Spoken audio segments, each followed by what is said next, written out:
Hi అండి, అందరికీ నమస్కారం. Welcome back to our channel. అందరికీ ఉపయోగపడిన కొన్ని చిట్కాలని మీతో షేర్ చేస్తున్నానండి ఈరోజు. ఇందులో ఫస్ట్ టిప్ చూద్దామండి. ఫ్రెష్గా ఉన్న కలబందం తీసుకోవాలండి. కలబందం తీసుకొని అందులో చిన్న పీస్ కట్ చేసుకొని వీడియోలో చూపిస్తున్న విధంగా బ్యాక్ సైడ్ ఇలాగా కట్ చేసి తీసుకోవాలండి. ఇలా కట్ చేసిన దాన్ని ఒక చిల్లుల గరిటె తీసుకొని చిల్లుల గరిటె పైన పెట్టుకోవాలండి. ఇలా పెట్టిన దాన్ని స్టవ్ పైన ఒక 2 నిమిషాలు వేడి చేసుకోవాలి. మనం ఎంత వేడినైతే తట్టుకోగలుగుతామో మన స్కిన్ పైన పెట్టుకునేటప్పుడు అంత వేడి చేస్తే సరిపోతుందండి. ఒక 1 మినిట్ లేదా 2 మినిట్స్ వేడి చేస్తే సరిపోతుంది. స్టవ్ పైన డైరెక్ట్గా పెట్టకుండా ఇలా పెట్టుకుంటే సరిపోతుందండి. ఇప్పుడు దీన్ని మనకి స్కిన్ పైన ఒక్కొక్కసారి చిన్న పొక్కులు అనేవి వస్తుంటాయండి వేడికి. వాటికి చీము పట్టేసి చాలా ఇబ్బంది పెడుతుంటాయి, పెయిన్ వస్తుంది. చిన్నపిల్లలు అయితే తట్టుకోలేరు కదా. అలాంటప్పుడు ఇలాగ కలబందని వేడి చేసి ఇలా స్కిన్ పైన పెట్టేసి కొద్దిగా రఫ్ చేస్తే పెయిన్ అనేది చాలా రిలీఫ్ ఇస్తుందండి. ఇలాగ పెట్టేసి ఒక కాటన్ క్లాత్ తీసుకొని ఇలాగ కట్టేసుకోవాలండి. ఇలా చేస్తే తప్పకుండా చాలా రిలీఫ్ ఇస్తుందండి. ఈ టిప్ మీకు తప్పకుండా చాలా యూజ్ అవుతుందని అనుకుంటున్నాను. ఈ టిప్ కనుక నచ్చినట్లయితే తప్పకుండా కమెంట్ చేయండి. ఇప్పుడు నెక్స్ట్ టిప్ చూద్దామండి. మనకి వంటింట్లోని చాలా బొద్దింకలు అనేవి చాలా ఇబ్బంది పెడుతుంటాయండి. మనం బయట మార్కెట్లో కొనేవి చాలా యూస్ చేస్తుంటాము బొద్దింక మందులు, కానీ అవి వర్క్ చేయవండి. ఈ టిప్ అనేది చాలా యూజ్ అవుతుందండి. తప్పకుండా ట్రై చేయండి.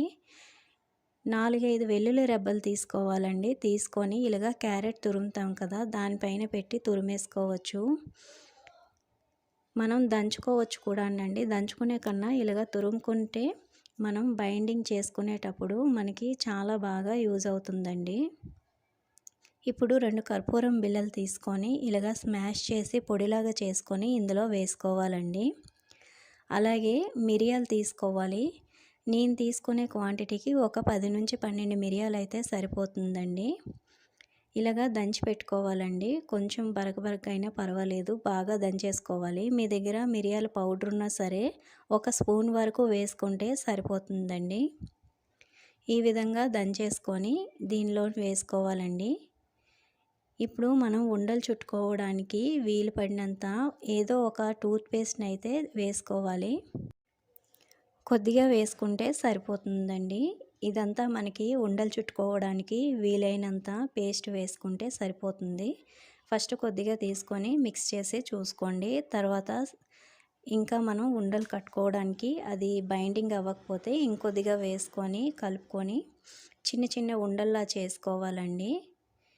ఈ విధంగా ఉండల్లాగా చేసుకొని మనకి ఎక్కువగా ఎక్కడైతే బొద్దింకలు కనిపిస్తుంటాయో నైట్ టైము సింక్ దగ్గర, స్టవ్ కింద, కొన్ని మనం సామాన్లు చిన్నపిల్లలు ఉండేటప్పుడు కొన్ని బయట పెట్టుకుంటాం కదండి. అలాంటి ప్లేస్లోని బొద్దింకలు తిరిగే ప్లేస్లోని మనం నైట్ పెట్టేసుకుంటే సరిపోతుందండి. ఇవి ఒక 15 డేస్ ఉంటాయండి. 15 డేస్కి ఒకసారి ఇలాగ చేసి చేంజ్ చేసుకుంటే మనకి బొద్దింకలు అనేవి అస్సలు కనబడవండి. నేను ట్రై చేసి చూశాను.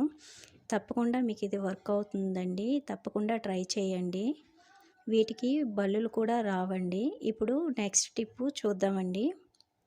ఇలాగా మనం ఐస్ క్రీమ్స్ తినేటప్పుడు చిన్న చిన్న బాక్సెస్ ఉంటాయి కదండి, వీటితో మీకు ఒక టిప్ షేర్ చేస్తున్నానండి.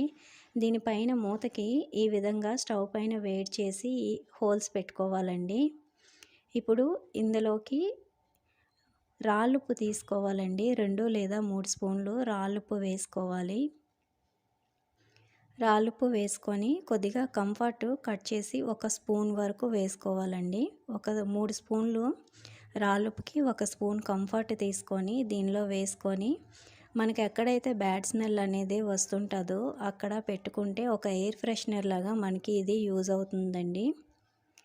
బట్టలు పెట్టే ప్లేస్లో కానీ, వాష్రూమ్స్లో కానీ, కిచెన్లో కానీ ఇలాగా మనం పెట్టుకున్నామంటే అస్సలు మనకి బ్యాడ్ స్మెల్ అనేది ఉండదండి. మనకి సాల్ట్ కూడా కరిగిపోదు. చాలా మంచి స్మెల్ అనేది మనకి వస్తుందండి. వర్షాలు పడేటప్పుడు కానీ కొంచెం మనకి బాత్రూమ్స్ అనేవి స్మెల్ వస్తుంటాయి కదండీ! అలాంటప్పుడు ఇలా తయారు చేసి పెట్టుకున్నారంటే చాలా యూస్‌ఫుల్ అవుతుందండి. మనకి ఇంట్లో ఉండే ఐటెమ్స్‌తోనే ఇలా చేసుకోవచ్చండి. మనీ కూడా చాలా సేవ్ అవుతుంది. ఈ టిప్ కనుక మీకు నచ్చినట్లయితే తప్పకుండా కామెంట్ చేయండి. నెక్స్ట్ టిప్ అండి. కొద్దిగా వాటర్ తీసుకోవాలండి. ఒక 100 ml వరకు ఒక బౌల్‌లోని వాటర్ తీసుకోవాలి. ఇప్పుడు ఇందులోని ఒక హాఫ్ టీ స్పూను వంట సోడా వేసుకోవాలండి. వేసుకొని బాగా మిక్స్ చేసుకోవాలి వాటర్‌లో కలిసేంత వరకు. తర్వాత వెనిగర్ అండి. వెనిగర్ తీసుకోవాలి. 100 ml వాటర్ తీసుకుంటే అందులో హాఫ్ కప్ వరకు వెనిగర్ వేసుకోవాలి. ఇలాగా లైట్‌గా ఫోమింగ్ వస్తుందండి. ఫోమింగ్ వచ్చేటప్పుడు కొద్దిగా మిక్స్ చేసుకోవాలి. ఇప్పుడు ఇందులోకి ఒక స్పూన్ వరకు మీరు యూస్ చేసే ఏ డిష్ వాషర్ లిక్విడ్ అయినా పర్వాలేదు. ఒక స్పూన్ వరకు వేసుకొని బాగా మిక్స్ చేసుకోవాలండి. ఇందులోని కొద్దిగా వాటర్ వేసుకుంటే సరిపోతుంది. ఇప్పుడు ఒక గ్లాస్‌లోకి వేసుకొని మన దగ్గర ఉంటాయి కదండీ! స్ప్రే బాటిల్స్‌లోకి వేసుకొని ఇప్పుడు మనం దీన్ని ఒక క్లీనింగ్ లిక్విడ్ లాగా యూస్ చేసుకోవచ్చండి. స్టవ్ గానీ, ఫ్రిడ్జు ఇలాంటివి ఏవైనా సరే మిర్రర్స్ చాలా నీట్‌గా క్లీన్ అవుతాయండి. జిడ్డు మరకలు ఏవి ఉండవు. ఇలా స్ప్రే చేసుకొని ఒక క్లాత్ తీసుకొని నీట్‌గా క్లీన్ చేసుకోవచ్చు. వీటి వల్ల మనకి చిన్న చిన్న ఫ్లైస్ వస్తాయి కదండీ! వర్షాకాలంలోని, శీతాకాలంలోని ఇంట్లోకి వెనిగర్ స్మెల్‌కి అలాంటివేవి కూడా రావండి. చాలా నీట్‌గా కూడా క్లీన్ అవుతుంది. మంచి షైనింగ్ వస్తుంది.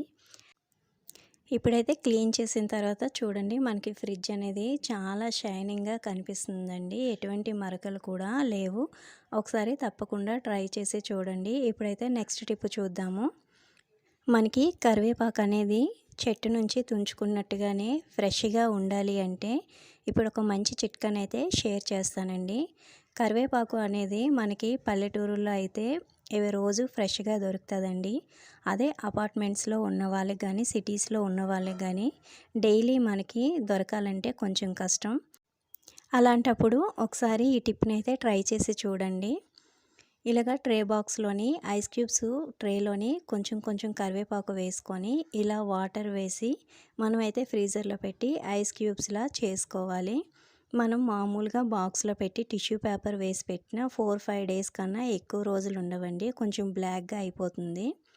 ఇలా కనుక చేశారంటే 4, 5 డేస్ కన్నా ఎక్కువ రోజులే మనకి ఆకు అనేది చాలా ఫ్రెష్‌గా ఉంటుందండి. ఇలా ఫ్రీజర్‌లో పెట్టి ఇలా ఐస్ క్యూబ్స్‌లా అయితే చేసుకోవాలి. ఇప్పుడు వీటిని అలాగే ఉంచేయకూడదండి. ఒక 4, 5 అవర్స్ మాత్రమే డీప్ ఫ్రిడ్జ్‌లో పెట్టుకొని తర్వాత ఐస్ క్యూబ్స్‌ని అయితే ఇలాగ ఒక బాక్స్‌లోని వేసుకోవాలి. వేసుకొని ఫ్రీజర్‌లో ఇలా స్టోర్ చేసుకోవాలి. ఇలా అయితే మనకి ఎక్కువ రోజులు ఫ్రెష్‌గా ఉంటాయండి. మనకి అవసరమైనప్పుడు ఒక చిన్న బౌల్‌లోకి వాటర్ వేసుకొని మనకి ఎన్ని కావాలంటే అన్ని ఐస్ క్యూబ్స్ వేసుకొని ఒక 10 సెకండ్స్ వాటర్‌లో వేసి ఉంచామంటే మనకి కరివేపాకు అనేది ఐస్ క్యూబ్ కరిగిపోయి కరివేపాకు అనేది ఇలా వచ్చేస్తుందండి. చూడండి ఆకు అనేది చాలా ఫ్రెష్‌గా ఉంది కదా! ఒకసారి తప్పకుండా ట్రై చేసి చూడండి. మీకు తప్పకుండా ఈ టిప్ అనేది యూజ్ అవుతుంది. ఈ టిప్స్ అన్నీ కూడా మీకు నచ్చినట్లయితే ప్లీజ్ లైక్ చేసి సబ్స్క్రైబ్ చేసుకోండి. థ్యాంక్ యూ ఫర్ వాచింగ్ అండి.